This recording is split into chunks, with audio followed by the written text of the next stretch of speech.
ధరణి పోర్టల్తో హరీష్ రావు బంధువుల భూదోపిడి, పరిశ్రమల యజమానుల్ని బెదిరించి భూములు బదలాయించారు. దీనిపై సభా సంఘానికి సిద్ధం. సభలో ముఖ్యమంత్రి రేవంత్ రెడ్డి. కాళేశ్వరంపై సిబిఐ విచారణ ఏమైందని బీజేపీకి ప్రశ్న. దేంతో నవ్వాలో నాకైతే అర్థమైతలేదు. 2.5 సంవత్సరాలైంది వీళ్ళు అధికారంలోకి వచ్చి. ధరణి పోర్టల్తో హరీష్ రావు బంధువులు భూదోపిడీ చేసిరట. హరీష్ రావు బంధువులు చేసిరు, హరీష్ రావు చేసిండు, కేటీఆర్ చేసిండు, సంతోష్ రావు చేసిండు, కవిత చేసింది, కేసీఆర్ చుట్టూన్నోళ్ళు చేసినారు. మరి అందరు కలిసి చేస్తేనే 25 లక్షల ఎకరాల భూమి ప్రభుత్వం పేరు మీద ఉన్న భూమి పట్టా కింద మారిపోయిందని లెక్కలు చెప్తున్నాయి. అంతే కదా.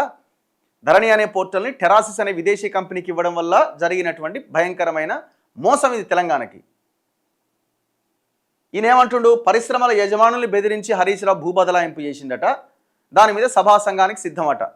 ఇదే హరీష్ రావు 8-9 నెలల క్రితం ఇదే అసెంబ్లీలో ఔటర్ రింగ్ రోడ్డు మీద మాట్లాడినప్పుడు ఇదే ముఖ్యమంత్రి రేవంత్ రెడ్డి హరీష్ రావే అడిగిండు కాబట్టి ఇక మేము దాని మీద సిట్ వేస్తాం ఔటర్ రింగ్ రోడ్డు మీద, ఓఆర్ఆర్ మీద అని ఆనాడు మాట్లాడిండు.